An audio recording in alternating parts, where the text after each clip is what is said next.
Oh, maaf, ternyata saya masih di-mute. Oke, assalamualaikum warahmatullahi wabarakatuh. Alhamdulillahirabbil alamin wassalatu wassalamu ala israfil anbiya'i wal mursalin wa ala alihi washabbihi ajmain amma ba'du. Terima kasih alhamdulillah ya saya ucapkan selamat datang kembali buat teman-teman di kajian Ramadan series bersama teman gue. Saya ucapkan selamat datang kembali untuk teman-teman yang baru bergabung dan selamat datang untuk yang baru bergabung di kajian hari ini. Baiklah, sebelumnya saya ngapain dulu? Oh iya, informasi dulu ya. Jadi ini teman gue ya. Jadi teman gue itu apa sih untuk yang mungkin baru join? Jadi teman gue itu adalah singkatan dari tim ngaji gue. Dan ini disingkat jadi teman gue. Jadi biar simple ya. Dan simpelnya sih memang ini adalah forum kajian. Kita sudah beberapa kali mengadakan kajian bersama teman gue ini. Dan di Ramadan kali ini adalah tahun kedua kita mengadakan Ramadan series. Dan untuk Ramadan kali ini kita mengadakan dengan tema besar, membuat dengan tema besar yaitu bertema sejarah. Kenapa sih sejarah? Ya kalau yang kita tahu ya, Al-Qur'an pun, kitab suci kita sendiri itu kebanyakan isinya sejarah, bahkan lebih banyak daripada perintah dan larangan. Sehingga kalau kita mengkaji sejarah, kita akan lebih dekat dengan Al-Qur'an dan otomatis kita akan lebih dekat dengan Allah insya Allah gitu ya. Selain itu, sejarah juga dari sejarah kita itu banyak belajar. Jadi dalam menghadapi persoalan yang ada mungkin ya saat ini, kita nggak perlu terlalu kreatif sebenarnya. Kita tinggal melihat para pelaku sejarah. Jadi apa yang terjadi di masa lalu itu bisa dijadikan sebagai referensi. Kayak gitu. Dan sebelumnya perkenalan lagi, nama saya adalah Nufi. Ini kali kedua saya memandu acara untuk Ramadan series kali ini. Dan bersama kita sudah bergabung pemateri kita, yaitu Kang Firdaus Fatur Rahman. Nah, kalau dari sapaannya Kang, mungkin orang Sunda kali ya. Alhamdulillah gitu ya, dari kemarin kebetulan itu pematerinya itu orang Sunda kayak gitu. Ya nggak apa-apa, tapi sebagai informasi aja Kang, di sini kita multikultural. Jadi nanti kalau misalnya, bahkan di 2 pertemuan kemarin ada orang luar negeri malah, jadi kalau misalnya ada istilah-istilah Sunda, mohon diartikan ke bahasa Indonesia, karena mungkin moderatornya bahkan nggak paham. Saya klarifikasi di awal ya, supaya tidak ada miss nantinya, kayak gitu. Nah, Kang Firdaus ini nanti akan membawakan tema yang berjudul Sirah Nabawiyah. Make sense nggak sih kita masih mengikuti sejarah Nabi? Ya, yang kita tahu ya, ke sejarah Nabi itu kan Nabi pun bahkan sudah wafat sejak 14 abad yang lalu. Selanjutnya kisah atau perjuangannya itu diriwayatkan oleh generasi seterusnya yang akhirnya kita baca, kita tahu, lalu mau kita apakan informasi itu, kayak gitu. Jadi apakah informasi itu hanya sekedar menjadi informasi, apakah masih penting untuk kita saat ini? Ya, nanti semoga Kang Daus bisa memberikan penjelasannya, kayak gitu. Nah, sebelum memasuki materi, saya mau informasikan lagi buat teman-teman ya. Jadi nanti silakan mendengarkan, menyimak kajian ini. Apa yang didapat, insight-nya silakan di-post di story Instagram dan jangan lupa tag @temengue_id. Bagi yang beruntung nanti akan mendapatkan hampers di akhir kelas. Dan nanti juga kita akan membagikan form feedback, mohon diisi karena itu adalah bentuk apresiasi kepada kami yang sudah, kepada teman-teman yang sudah mengupayakan adanya kajian sore hari ini. Kayak gitu. Kalau nggak punya IG, ya nggak apa-apa sih. Ini aja nanti diisi form feedback-nya kayak gitu. Dan ditulis ya di notes, saya nggak punya IG Kak, kayak gitu. jadi tetap punya kesempatan untuk dapat hampers nanti di akhir kelas. Oke, tanpa perlu berlama-lama, daripada saya yang ngomong, langsung aja kita serahkan kepada pemateri kita, Kang Firdaus, karena sudah bergabung di sini. Silakan, Kang. Oke, baik. Terima kasih Teh Ardani. Nufi. Oh, Teh Lufi. Oke, siap. Suara saya jelas? Kedengaran jelas?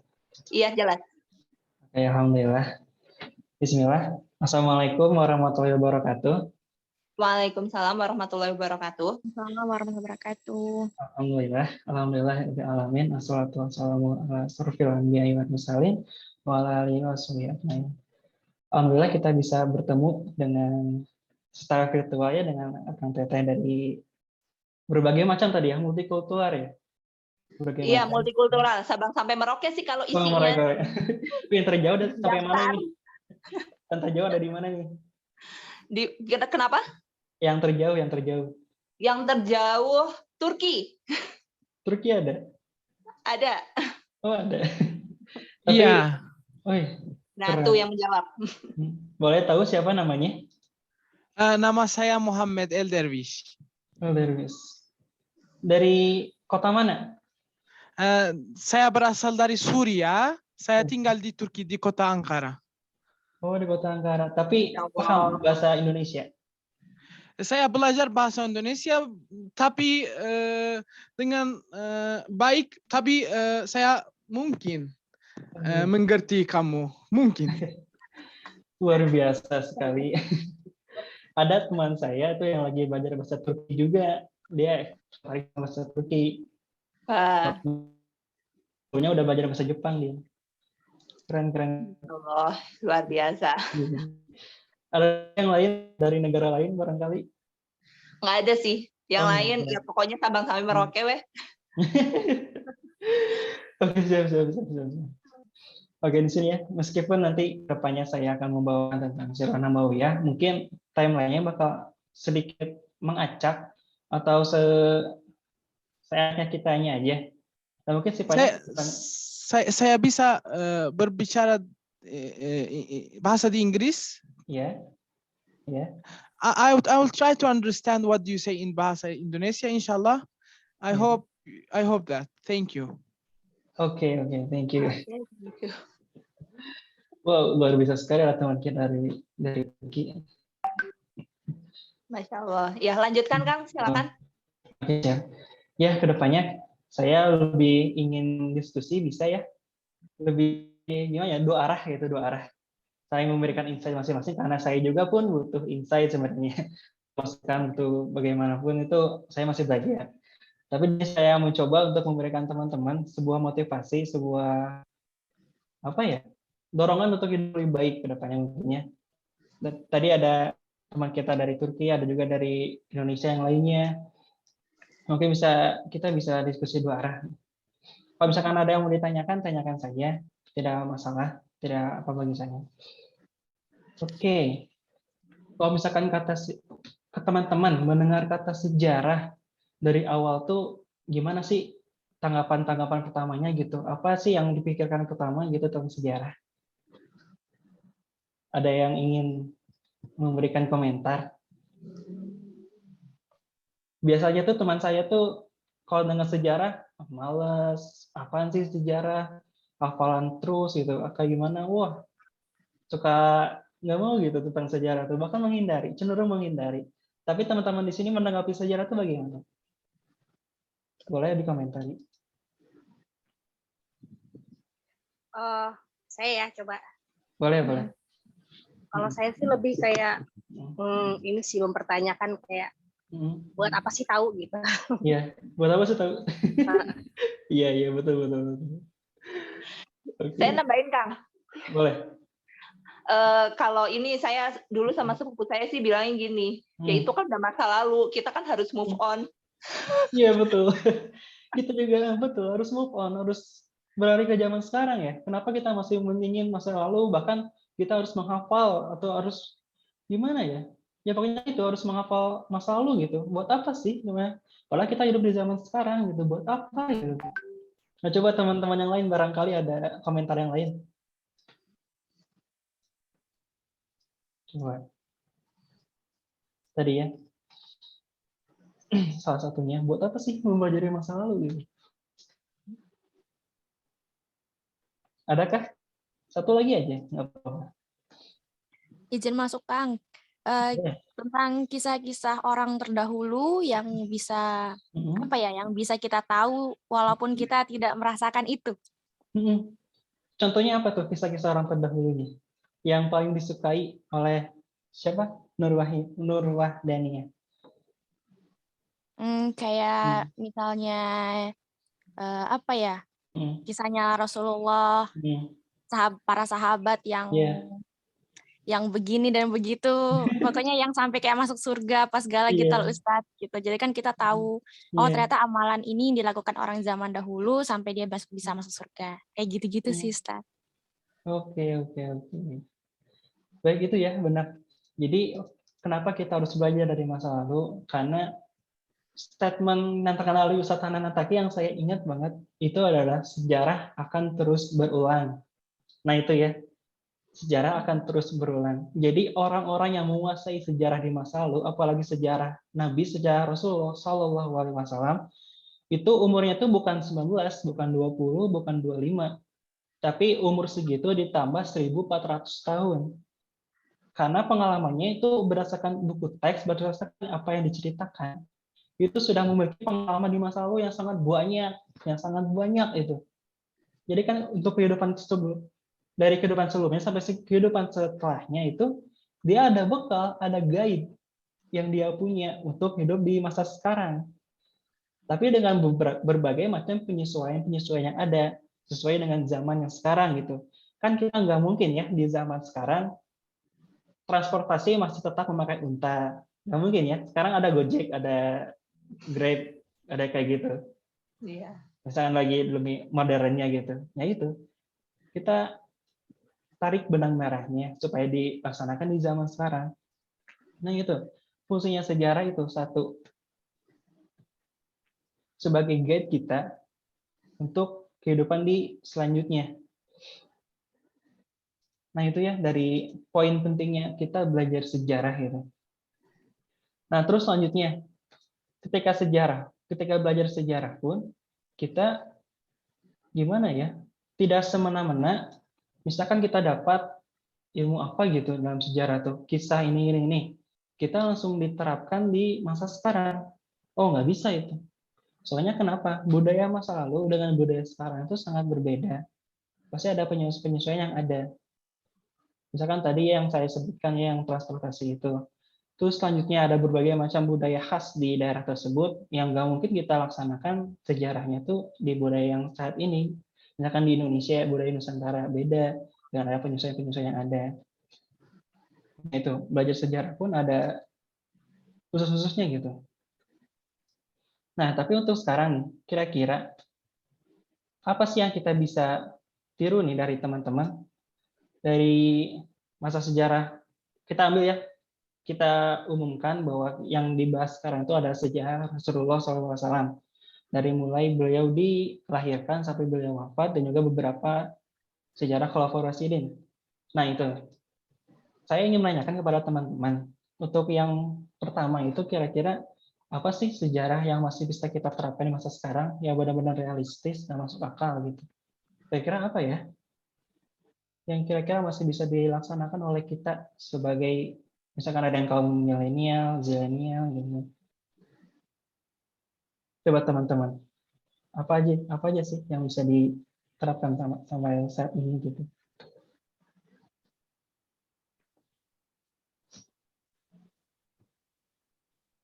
Silakan teman-teman. Hmm. Mungkin ada yang mau beramal soleh. Ya boleh.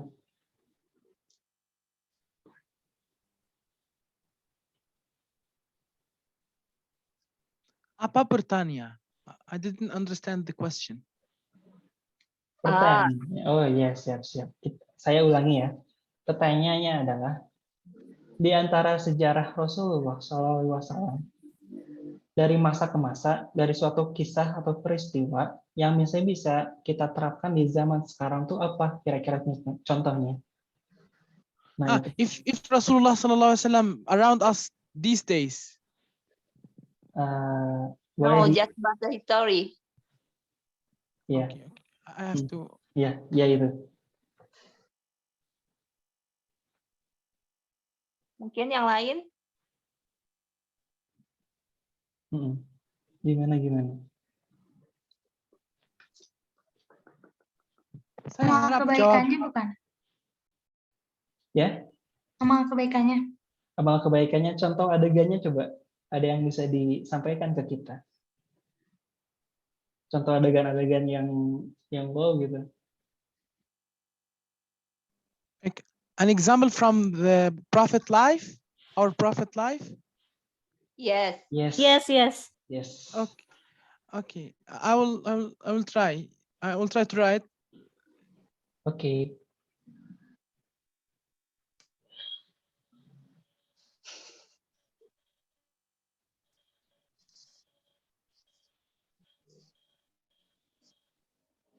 Yang lain gimana? Adakah? Yang lain? Hah? Ini nggak sih Kang, apa namanya?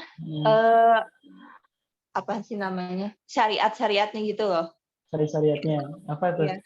Apa Ya tuh? maksudnya kayak ya sholat, zakat, puasa, Sholat. haji. Ya. Itu produknya ya, produk-produknya. Oh itu produk, oh bukan itu Iya. tak maksudnya. Oke, salah. Ya teman-teman Nggak apa-apa, mohon nggak apa-apa. ada yang memberikan. Kayak kalau misalkan dalam film itu seperti cutscene-nya tuh yang disukai sama teman-teman tuh yang bagian mana gitu. Nanti kita coba ambil hikmahnya dari sana.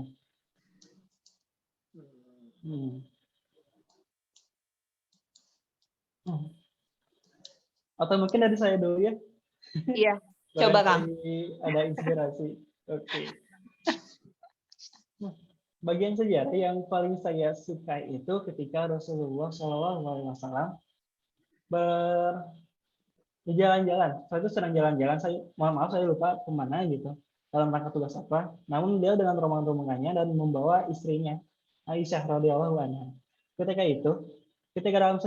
dalam perjalanan beliau tuh masuk ke dalam rest area. Beristirahat sejenak sebelum melanjutkan lagi perjalanannya. Nah di sana tuh beliau dengan Rasulullah SAW dengan Aisyah itu main lomba lari, bayangin main lomba lari. Ya itu aja berdua itu kan so sweet banget ya di sana. Wah itu keren banget bagi saya, itu cutscene yang paling keren itu bagi saya. Nah itu kan contohnya kayak gitulah. Iya. Oh iya. Ya, yang lain mau ngasih contoh? Coba dari teman-teman yang lain. Favorit scene berarti ya? Favorit scene, betul. Oke. Kalau masalah yang tadi contohnya sejarah yang berulang itu justru jadi pertanyaan sih. Tapi kalau favorit scene ada waktu sebelum jadi ini kali ya, jadi Rasul ketika Rasulullah ngasih ide buat ngangkat Hajar Aswad itu sih. Oh iya, adegan ketika di mana orang-orang Quraisy itu dan wise banget. Iya betul. Ketika orang-orang Quraisy sangat meninggikan egonya masing Aswad itu merasa paling baik dirinya daripada yang lain. Dan itu sekian lama hingga saat tiba Rasulullah datang menyelesaikan masalah di situ dengan membawakan kain, membiarkan Quraisy itu memegang masing-masing sisi kainnya itu dan meletakkan Hajar Aswad di tengahnya. Nah itu benar-benar sangat problem solver, sangat sebuah pemecahan masalah yang sangat jenius gitu. Itu benar-benar favorit saya juga itu. Betul.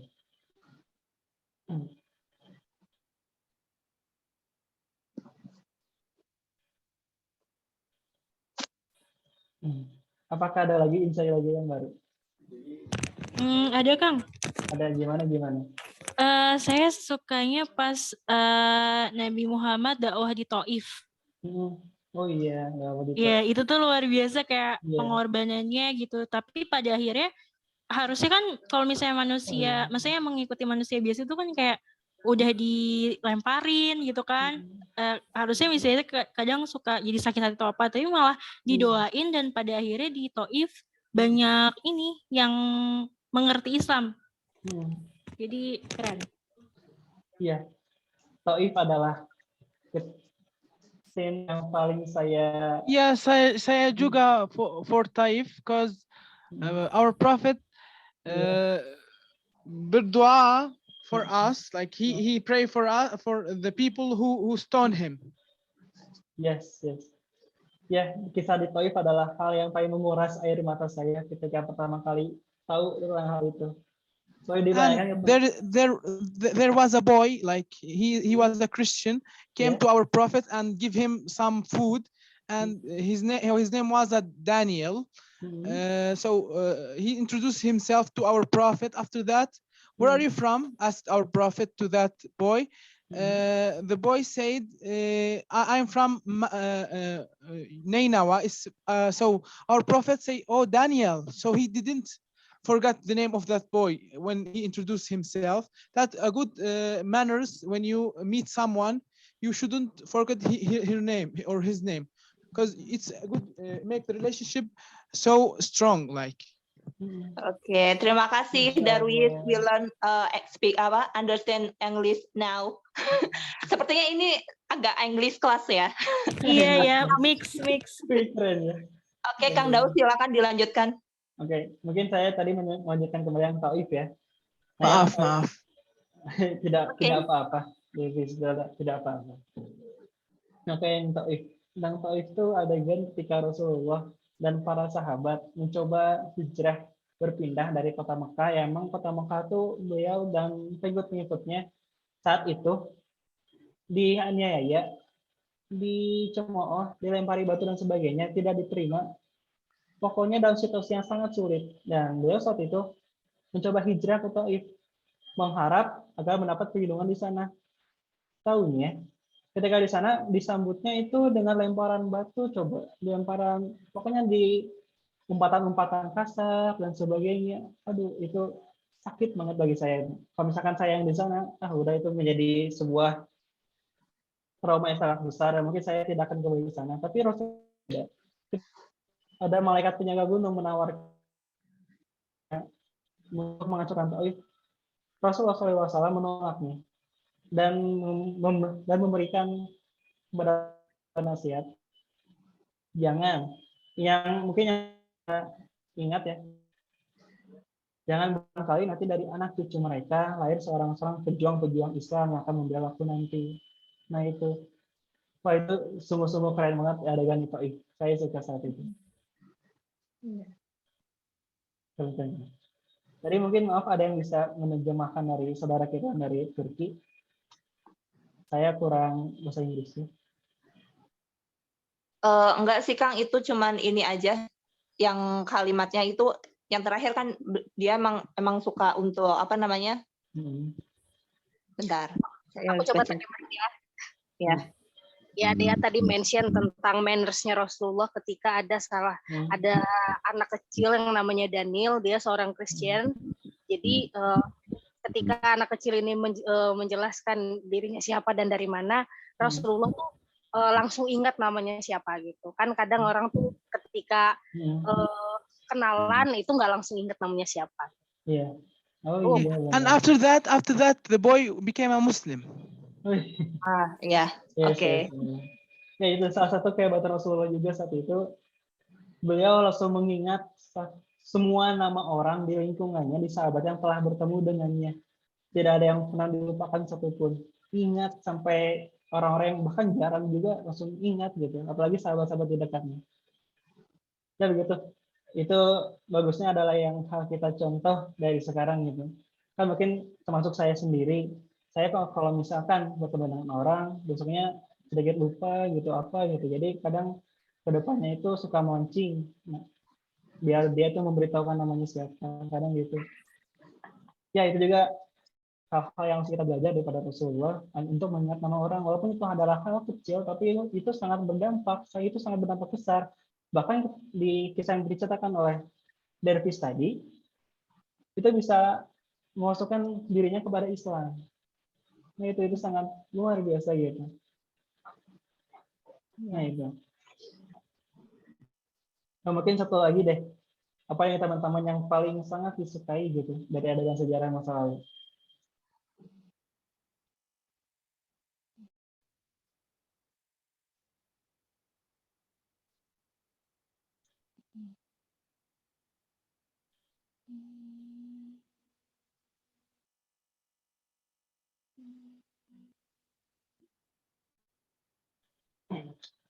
Teman-teman ada yang mau menyumbangkan ingatannya? Tadi Kak Firdausnya ngomong apa? Tadi aku nggak kedengeran.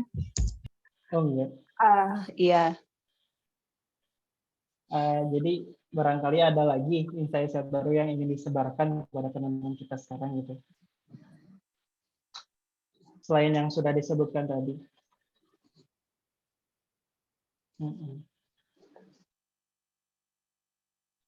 Adegan sejarah yang disukai. Ya itu.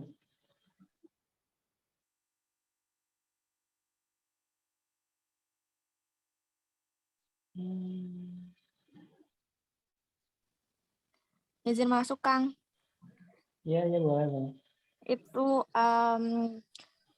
ada temannya Abu Jahal ketika Rasulullah lewat, itu Rasulullah dilempar dengan kotoran dan sampai pada akhirnya sahabat Abu Jahal itu sakit dan ternyata hanya Rasulullah yang menjenguknya gitu. Padahal Rasulullah sudah dilempar dengan kotoran, tapi begitu mulianya hati beliau malah menjenguk gitu. Itu sih favorit. Oh, itu favorit banget ya. Ketika misalkan kita gitu disakiti oleh teman kita sendiri, dihina, dicaci maki, namun ketika teman kita itu sedang dalam kesusahan, kita bantu. Wah, itu benar-benar sebuah balas dendam yang sangat baik gitu, yang patut kita contoh sampai sekarang. Betul, itu juga favorit bagi saya. Benar ya. Jadi begitu banyak, dan itu adalah salah sedikit dari kisah yang sangat beribu-ribu kisah yang tentu bisa kita ambil hikmahnya untuk kehidupan kita di saat ini, kita di zaman 4.0 saat ini gitu. Ya. Tapi teman-teman, banyak di luar sana yang benar-benar itu menyangkal keberadaan sejarah. Jadi banyak yang menyangkal bahwa, benar tadi di awal, di bridging saya di awal, kalau sejarah itu sudah gak guna gitu. Sejarah itu bahkan ya udahlah, kita move on aja di masa sekarang gitu. Kita lebih masuk aja ke realistis aja gitu, yang masuk akal, yang berada di zaman-zaman kita gitu. Tapi sekali lagi, belajar sejarah itu penting. Pentingnya kenapa? Karena kita menguasai pengalaman orang-orang terdahulu 1400 tahun yang lalu, kita bisa diterapkan di masa sekarang. Jadi sudah ada guide-nya, sudah ada petunjuknya. Petunjuknya. Oke. Lalu selanjutnya adalah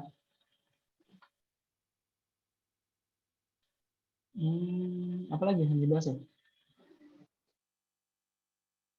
Tadi ya. Aduh, maaf, saya tiba-tiba ngeblank ini. Jangan grogi, Kang. Kita santai kok di sini. Aduh, ya Allah. Benar-benar.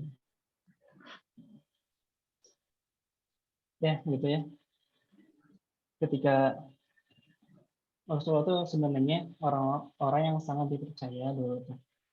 Sangat dipercaya oleh masyarakatnya, sangat dipercaya oleh lingkungannya, sahabat-sahabatnya, dengan gelar alaminnya beliau. Itu benar-benar sangat dihormati oleh pemuka di sana, pemerintahan di sana.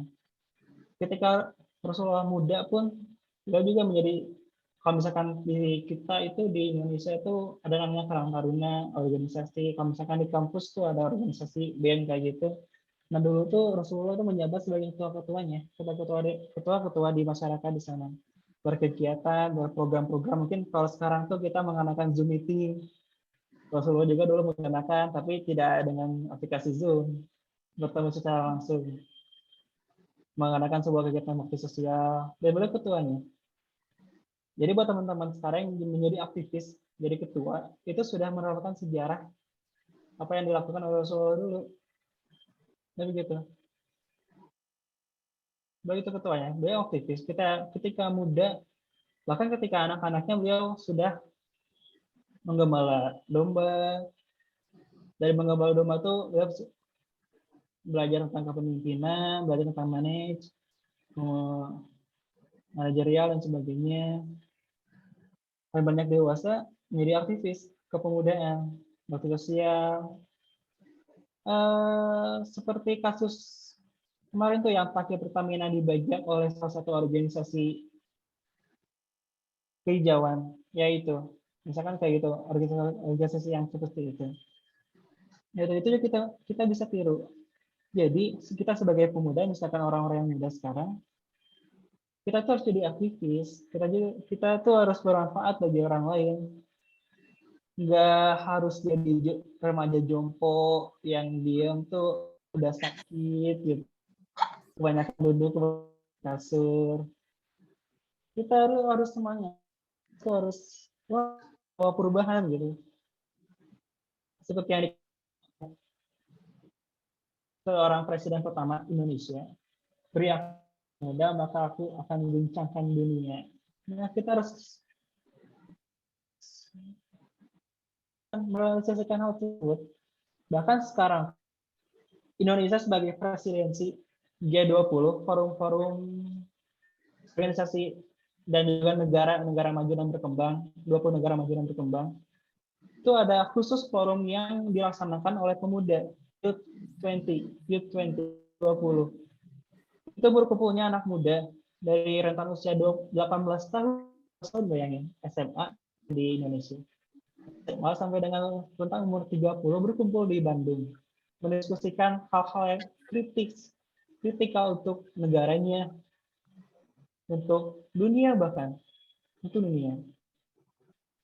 Nah, itu kita harus jadi seperti itu. Kita harus merealisasikan apa-apa yang dilakukan oleh Rasulullah, oleh para sahabat di masa lalu, yaitu ketika mudanya sebagai aktivis, sebagai semangat untuk merubah keadaan masyarakatnya sendiri menjadi lebih baik.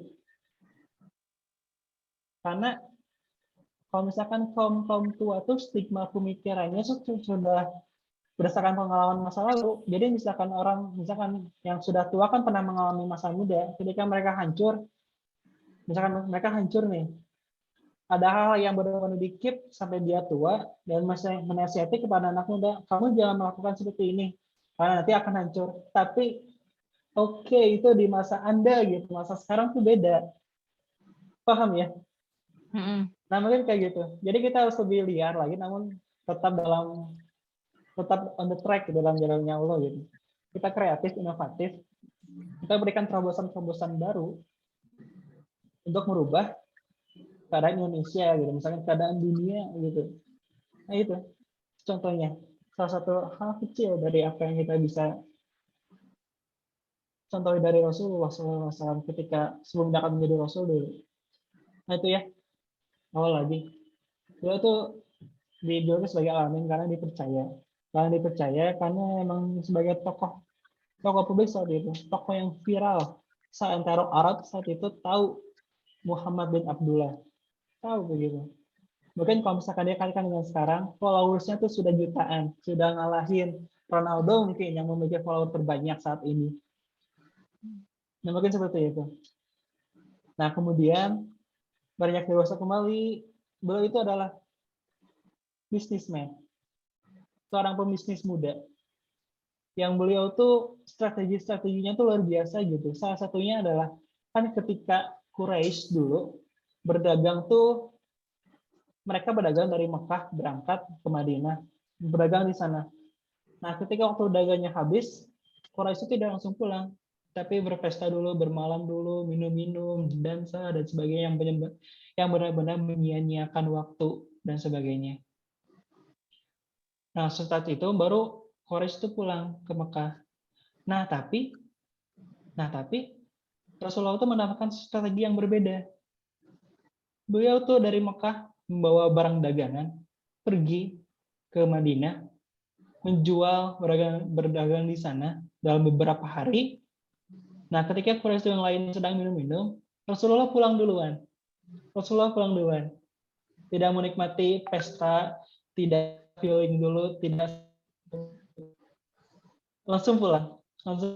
Tapi pulangnya di Madinah. Jadi kan harusnya ketika kita berdagang, misalkan dari kota A ke kota B, barang dagangan A di B itu habis. Tapi Rasulullah itu langsung mengisi kembali barang dagangan B itu, misalkan dari Madinah itu, diisi kembali barang dagangannya, dibawa kembali ke Mekah. Jadi beliau itu jualan lagi di Mekah dan dapat cuan 2 kali lipat daripada Quraisy yang lain. Dan itu ya. Di saat kita sekarang lebih ke pengennya healing terus, terus self reward. Padahal kalau misalkan kita mau berkorban lebih sedikit lagi, kita akan mendapatkan lebih banyak manfaat yang lebih besar gitu daripada hal-hal yang kita inginkan sebelumnya gitu. Jadi istilahnya sakit dulu sebentar lah nggak apa-apa demi emas batang 5 kilogram gitu. Nah gitu. Jadi benar-benar diisi oleh hal yang bermanfaat, bahkan sebelum Rasulullah itu diisi, maksudnya sebelum diangkat menjadi nabi. Dari kecil kan sudah didewasakan sejak dini, terus lanjut ke remajanya menjadi aktivis pemuda dari lingkungan masyarakatnya, menjadi inovator yang sangat luar biasa, memberikan ide, gagasan, dan sebagainya. Terus banyak dewasa lagi menjadi seorang bisnismen, pengusaha muda. Lalu di umur 25 tahun menikah dengan saudagar kaya, Khadijah, menikah dan dikaruniai anak. Nah itu ya. Sampai saatnya suatu tiba ketika Rasulullah SAW merasa ada yang kurang nih dalam kehidupannya. Apa ya? Saat itu tuh Rasulullah sudah dalam puncak-puncaknya. Teman-teman tahu Bill Gates? Tahu ya? Tahu, Iya, tahu. Tahu Bill Gates? Tahu Mark Zuckerberg? Iya. Tahu? Oke. Siapa lagi ya? Yang pokoknya orang-orang yang sudah sangat tajir. Tahu Tesla? Iya. Nah, teman-teman bayangkan dulu Rasulullah sudah mengalami masa tersebut gitu, sudah di atas Tesla, sudah di atas Mark Zuckerberg, sudah di atas Bill Gates saat itu. Dalam umur sekitar 30 tahunan, sudah sangat sukses luar biasa. Dengan strategi dagangnya yang out of the box daripada yang lain, daripada teman-teman di sesama masyarakat Quraisy-nya. Nah, saat itu ketika Rasulullah sudah mendapatkan segalanya dalam dunia itu, ya Rasulullah SAW selalu selalu merenungkan masyarakat-masyarakatnya. Apa sih, kok kayaknya ada yang kurang gitu. Kalau misalkan saya terjemahkan kalau bahasa sekarang ya, kok ada yang kurang gitu. Padahal kalau misalkan dalam sudut pandang orang lain, Rasulullah SAW itu selalu dalam keadaan yang berkecukupan.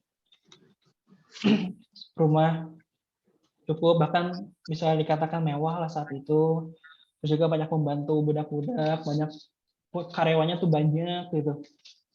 Tahu karyawan pabrikan-pabrikan kayak KHT kayak gitu, yang industri konveksi kan selalu banyak ya ketika bubaran. Nah, Rasul juga punya karyawan sebanyak itu.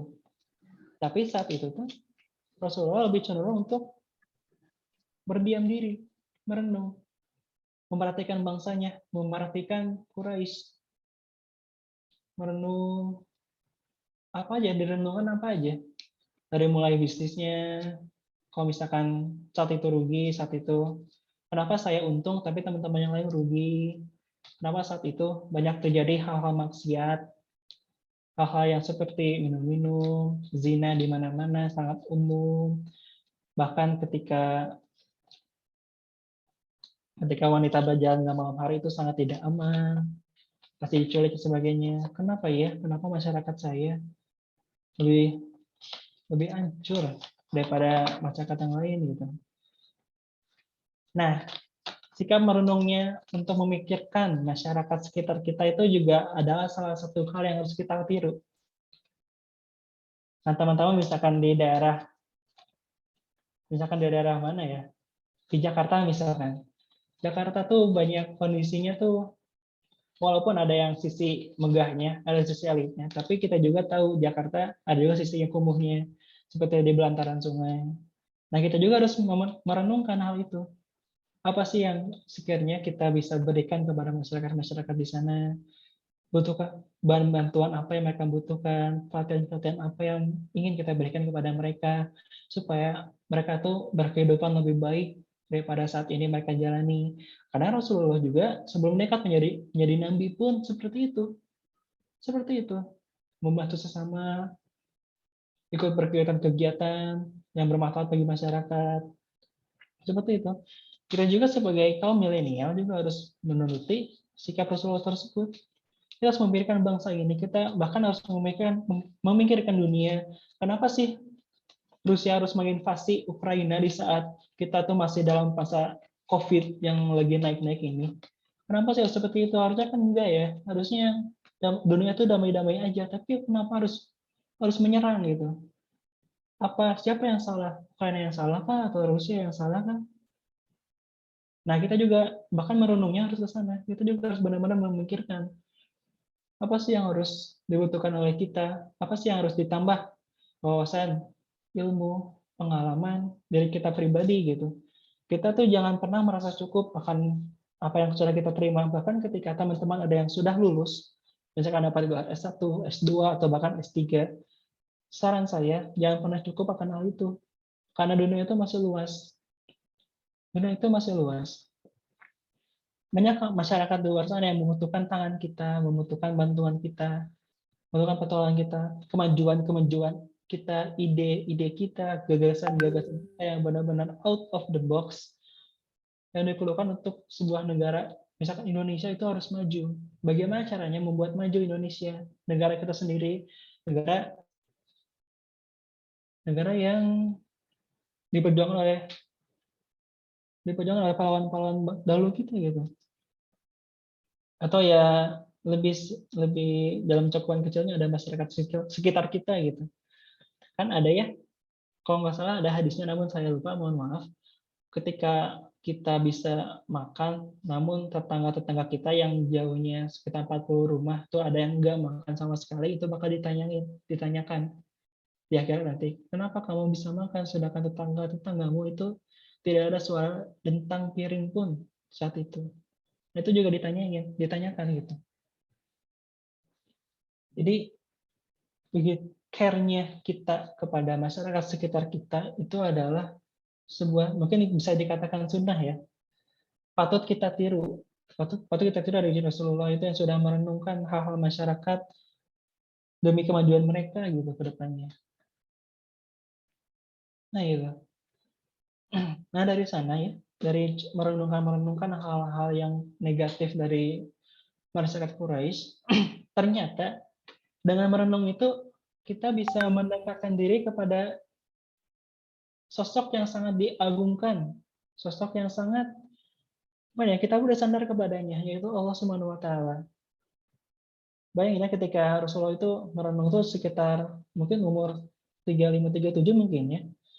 Dari sana itu selalu merenung.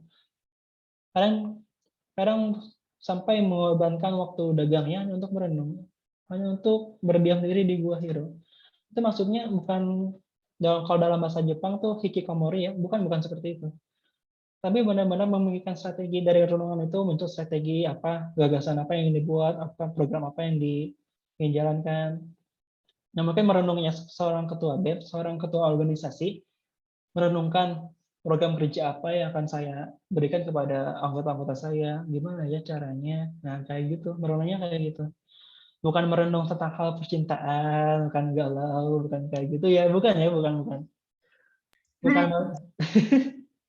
Bukan merenungkan tentang selanjutnya saya healing kemana ya? Apakah ke puncak, apakah ke Semeru, apakah ke Bali? Bukan kayak gitu. Bukan demi kepentingan pribadi, tapi merenungkan masyarakatnya, merenungkan anggotanya, merenungkan karyawan-karyawannya. Bagaimana kehidupan mereka supaya nasi itu ada di rumahnya masing-masing. Nah, kita merenungkan hal seperti itu. Nah, merenungkan yang hal seperti itulah yang mendekatkan diri kita kepada Allah, mendekatkan diri Rasulullah kepada Allah. Saat itu ketika malam hari di bulan Ramadan seperti saat ini, datanglah utusan Allah, malaikat Jibril, mendiskusi dan menginstruksikan kepada Rasulullah, bacalah. Apa yang dibaca? Apa yang harus dibaca? Apakah buku teks bacaan kita sewaktu di sekolah yang harus kita hafal, yang harus kita hafal H-1 deadline gitu sebelum ujian besoknya, jawaban-jawabannya harus dihafal. Apakah itu? Apakah membaca hal yang sangat sia-sia? Bukan. Tapi yang dibaca adalah perilaku masyarakat di sekitar kita, perilaku orang-orang terdekat kita, mana yang baik, mana yang kurang baik, mana yang jahat, mana yang alim, yang bagus, gitu, yang bermanfaat. Bagaimana caranya agar mengubah perilaku masyarakat yang jahat itu menjadi baik, step-stepnya bagaimana, dan kita tuh harusnya merenungkan hal tersebut sebagai insan yang emang ingin bermanfaat bagi orang lain. Nah itu, kita harus merenungkan hal tersebut. Bacalah kondisi Indonesia sekarang gimana, bacalah kondisi Turki sekarang gimana. Setelah 88 tahun Hagia Sophia dijadikan museum, akhirnya tarawih bisa dilaksanakan di sana ya. Ya seperti itulah. Akhirnya. Ya gitu ya, bacalah kondisi pemerintahan sekarang yang Indonesia yang lalu itu melangkahkan minyak goreng, dan sekarang tuh diadakan BLT minyak goreng, dan sekarang tuh isunya adalah gula pasir menipis di pasar, terus premium dihapuskan, bensin dimahalkan gitu. Bahkan Pertamax jadi 12.500, itu sangat memberatkan pengusaha-pengusaha, bahkan memberatkan rakyat kecil. Nah, betul. Bacalah tanda-tanda dari Allah di dunia. Nah, itu. Jadikan hikmah dalam kehidupan. Betul. Nah, itu yang harus dibaca oleh Rasulullah adalah itu. Nah, selanjutnya, setelah membaca, karena kan saat itu sudah ditetapkan Rasulullah SAW sebagai Rasul Allah, gitu, sebagai Nabi terakhir. Sudah ditetapkan. Nah, karena sudah sadar akan tanggung jawabnya sebagai pengemban risalah terakhir untuk meluruskan perilaku masyarakat yang saat itu sedang ancur-ancurnya, sedang bobrok-bobroknya. Bobrok seperti saat keadaan Sri Lanka sekarang. Teman-teman tahu Sri Lanka, sebuah negara di selatan India? Ada yang tahu? Tahu ya? Nah itu. Saat ini pemerintahannya sedang bobrok itu di sana tuh. 27 menterinya mundur. Bayangkan 27 mundur, saking nggak mau menanggung bobroknya negaranya. Nah mungkin saat itu koalisi itu lebih kacau daripada saat ini gitu. Nah, lebih kacau daripada saat itu. Jadi karena sadar akan tanggung jawab yang begitu besar, beliau sampai lari, sampai gimana ya? Sampai datang ke rumah tuh diselimut, sampai gemeter tuh tangan kaki dari atas ujung rambut sampai ujung kaki itu gemeter semuanya. Sadar akan tanggung jawabnya yang gitu besar gitu, menanggung kesadaran. Nah, kesadaran itu juga hal-hal yang sekarang saat ini sadar. Apakah suara saya ada? Di sini ada tulisan ada gangguan? Ada Kang, suaranya ada. Oh ada. Oke, terima kasih. Ya itu baik lagi ya. Sadar. Tadi ada aku keresak-keresak. Oh keresak. Oh maaf ya. Di sini agak kurang sinyalnya. Tapi di saya lancar. Iya. Jadi kalau ada yang mau menyumbang tower, silakan. boleh. Nanti japri aja Kang alamatnya. Siap. Silakan dibuka. Ya begitu ya, baik lagi ya. Baik. Itu ya. Bahkan sadarnya pun akan tanggung jawab itu hal-hal yang harus kita tiru. Kalau misalkan teman-teman ada yang menjadi ketua organisasi, kita harus tanggung jawab ketua itu seperti apa. Kita harus memetakan. Sebelumnya bacalah dulu kondisi lingkup tanggung jawabnya kita tuh apa gitu. Misalkan seorang presiden gitu. Sebelum jadi presiden, dia itu harus sadar membaca kondisi masyarakatnya itu gimana. Ada yang butuh A, C, D hingga Z, bahkan A, Z, bahkan ZZ gitu. Harus paham gitu, harus. Jadi dari renungan sana kita bisa memetakan timeline ke depan apa yang kita ingin laksanakan ke depan. Apa yang bisa bermanfaat bagi masyarakat kita gitu. Apa gitu. Nah, itu kita juga harus sadar. Misalkan sadar sebagai anak kepada orang tuanya. Kita sebagai anak kepada ibu bapak kita, sadar posisi kita sebagai anak. Sadar misalkan yang punya anak, sadar kita posisinya sebagai orang tua harus mencontohkan yang baik. Kita sebagai suami sadar posisi kita sebagai suami, sebagai istri gitu harus sadar. Sudah sadar, kita akan tahu tanggung jawab kita apa, kewajiban kita apa, haknya kita apa. Itu. Kalau misalkan besar seperti Rasulullah SAW, kita impact-nya adalah gemetarnya tubuh kita gitu, saking sadarnya tanggung jawab yang besar itu apa gitu. Nah itu, jadi kita juga harus sadar.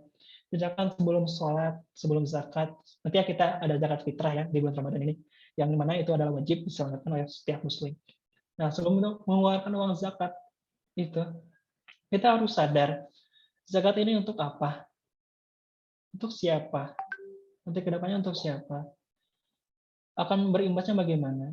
Terus benefit yang didapat kepada kita, sadar bahwa pahalanya itu berkali-kali lipat, itu kita harus sadar, kita harus mensyukuri setelah itu. Begitu. Jadi itu kesadaran itu adalah penting. Kesadaran itu adalah yang penting. Coba teman-teman bayangkan ketika seorang presiden tidak sadar akan jabatannya sebagai presiden. Akan seperti apa negaranya? Coba akan seperti apa negaranya?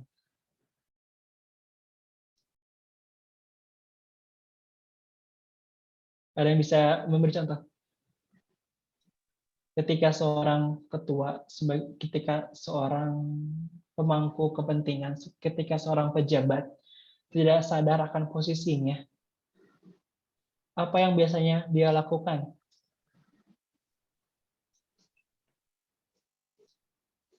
Maaf Kang, pertanyaannya tadi gimana? Jika seorang pemimpin itu sadar atau justru tidak sadar?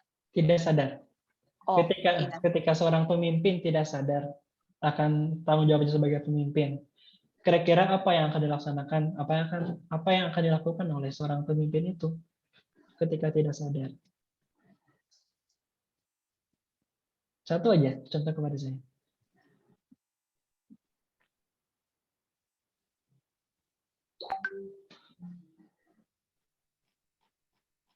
Silakan teman-teman.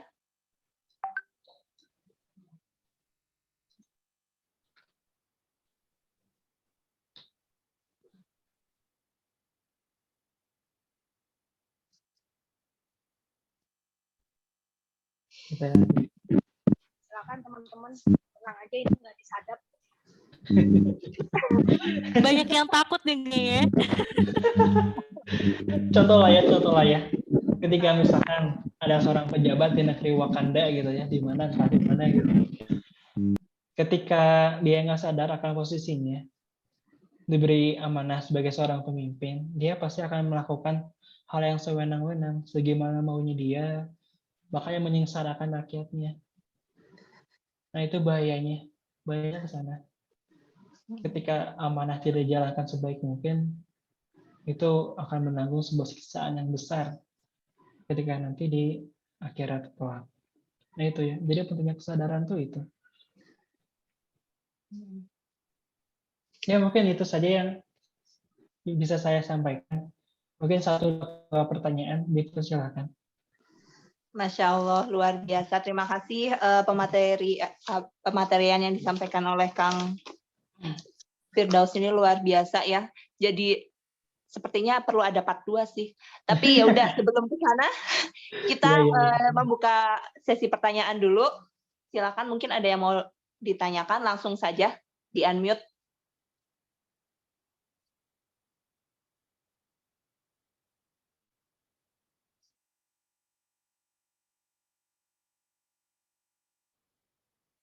Ada yang mau bertanya? Question, please. Any questions? Yeah, what is the last thing he mentioned about zakah? Hah? Dini bisa tolong diartikan? Sorry, what do you say? What was the last thing he mentioned about zakat? Oh, the last mention about zakat. Okay. Silakan Teh Novi. Enggak, itu tadi pas contoh doang kan. sebelum tadi kan Kang Firdausnya menjelaskan kalau sebelum sadar dulu, tadi mau menjelaskan tentang sadar dulu ini untuk siapa, buat siapa, impact-nya bagaimana, tentang kewajiban In kita. English, sorry, in English. Gue mah berani maaf, ya. Dervi, do you understand what is the meaning of that? I'm trying. There is something I understood. Okay. Nanti lihat recordingnya aja ya.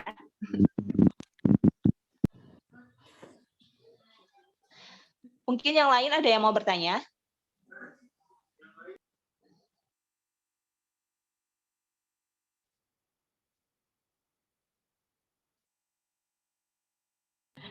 Saya deh Kang, saya mau nanya deh.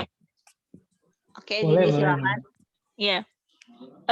Kan ini intinya kita istilahnya membangun untuk bisa belajar tentang sejarah.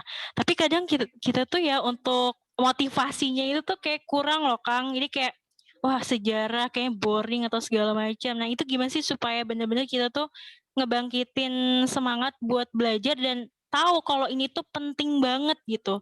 Jadi kadang kita tuh sebenarnya males itu kalau kata saya mah itu karena belum ada motivasi sih sebenarnya. Nah itu gimana ya tips dari Akang gitu?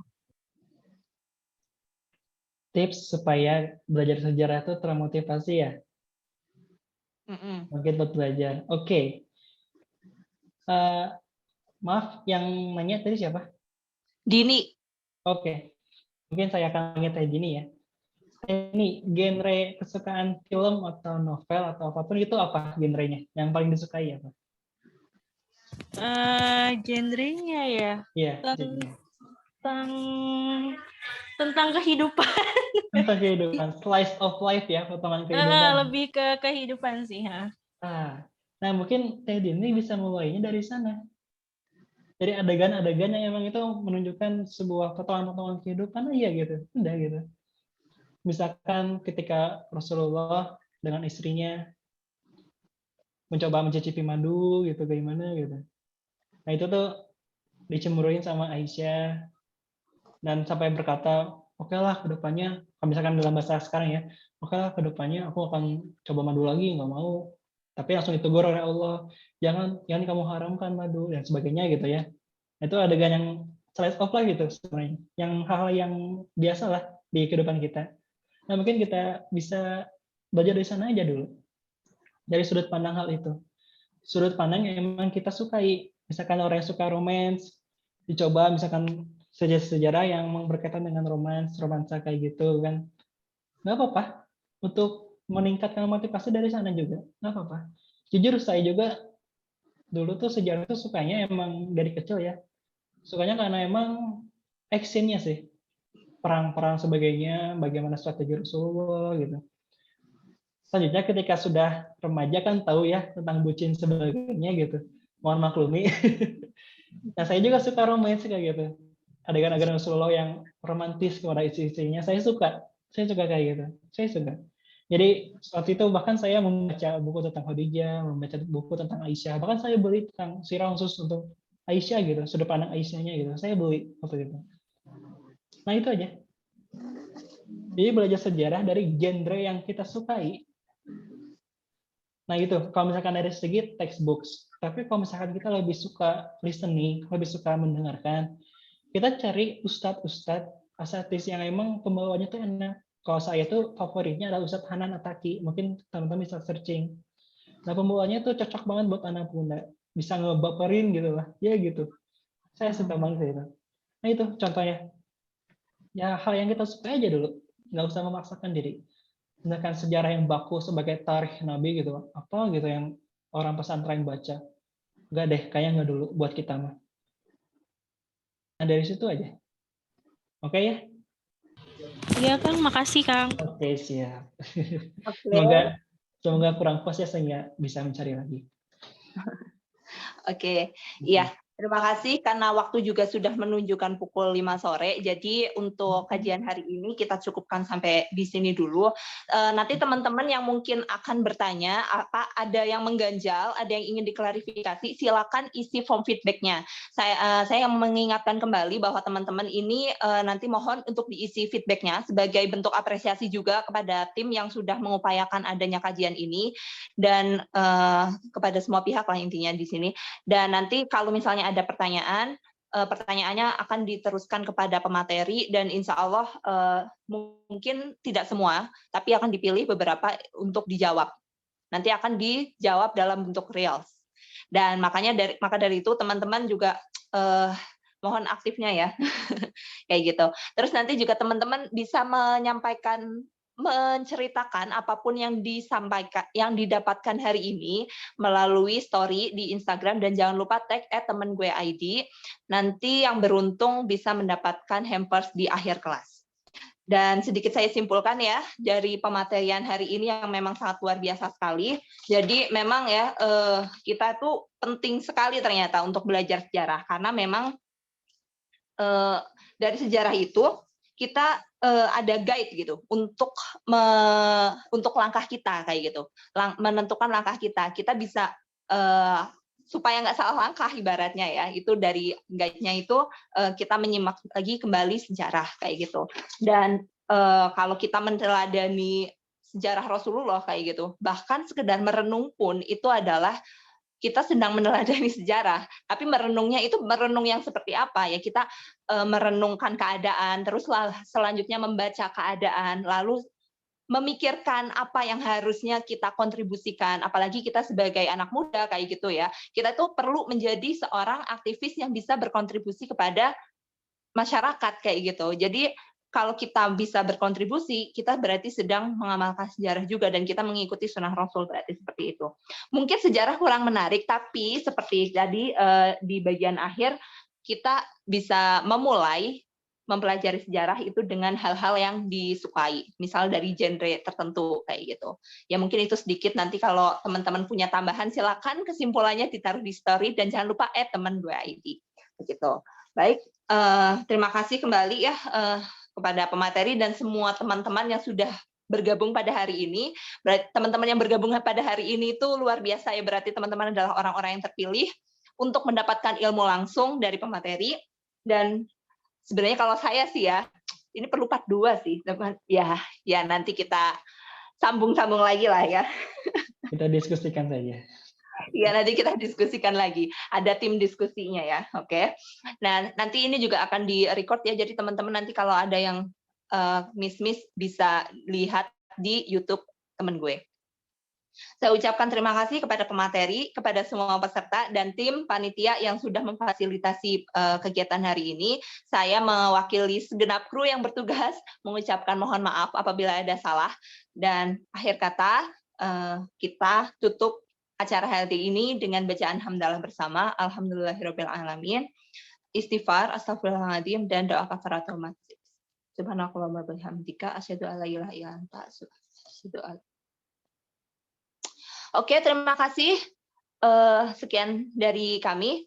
Sampai jumpa di kajian selanjutnya, insya Allah hari Rabu nanti. Dari saya, mewakili semuanya, mohon maaf, dan terima kasih. Wassalamualaikum warahmatullahi wabarakatuh. Waalaikumsalam warahmatullahi wabarakatuh.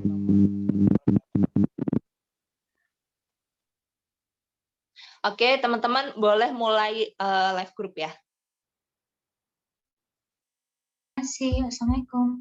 Waalaikumsalam warahmatullahi wabarakatuh. Untuk admin boleh recordnya dimatikan.